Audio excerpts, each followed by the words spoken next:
Hello guys, welcome to my channel unique Bengali kitchen. आज আমি বানাবো ডিম পোস্ত। তো এইখানে আমি কি কি নিয়ে নিয়েছি তোমাদেরকে বলে দিচ্ছি। এখানে আমি ডিম নিয়ে নিয়েছি, সিদ্ধ করে কেটে নিয়েছি। আর এখানে আমি দই ফেটিয়ে নিয়েছি। এখানে পেঁয়াজগুলো নিয়ে নিয়েছি, পেঁয়াজগুলো আগে ভেজে উঠিয়ে রাখবো। আর এখানে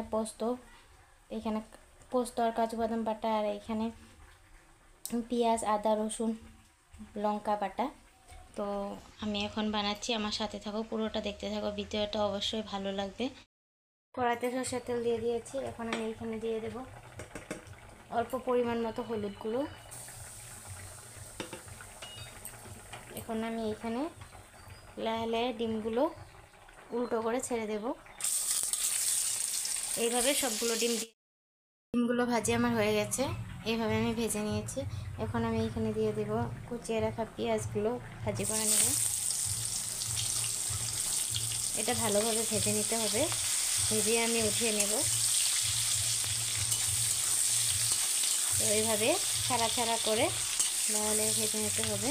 তারপরে উঠিয়ে আমি তোমাদেরগুলো এইভাবে ভেজে উঠিয়ে নিয়েছি। এখন আমি এইখানে দিয়ে দেবো সরষের তেল ছিলই, এটার মধ্যে আমি অল্প সরষের তেল দিয়ে দিয়েছি। এখন আমি বাটা মশলাগুলো দিয়ে দেবো।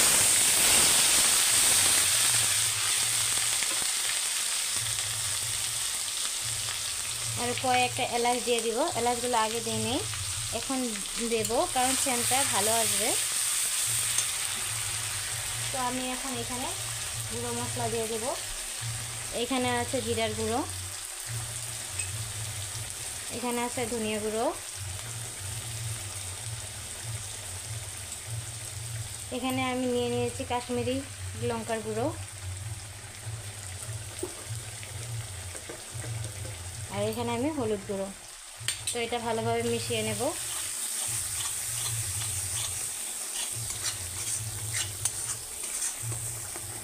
এটাকে অল্প ভেজে নেব।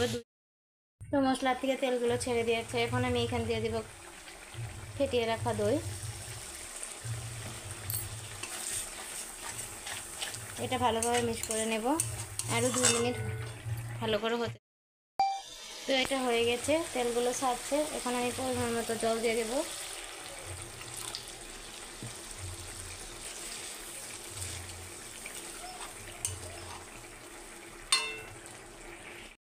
তো এটা বলক এসে গেছে। এখন আমি ডিমগুলো দিয়ে দেবো এক এক করে।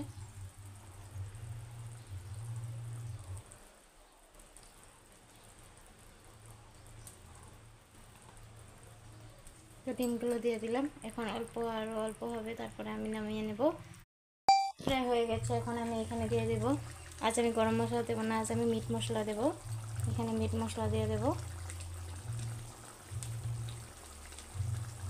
তো এখন আমি এটাকে নামিয়ে নেব।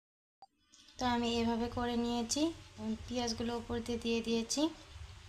কেমন লাগলো অবশ্য কমেন্টে জানিও। দই দিয়ে এই ডিমের রেসিপিটা একদম দুর্দান্ত লাগে খেতে। একবার ঘরে বানিয়ে খেয়েও। লাইক, কমেন্ট, শেয়ার, সাবস্ক্রাইব করে দিও প্লিজ। তোমাদের কাছে অনুরোধ রইল, আমার চ্যানেলটা সাবস্ক্রাইব করে দিও, আমার পাশে থাকো, সাপোর্ট করো। তা আজ রাখছি, কাল আরও নতুন ভিডিও নিয়ে তোমাদের সামনে আসবো।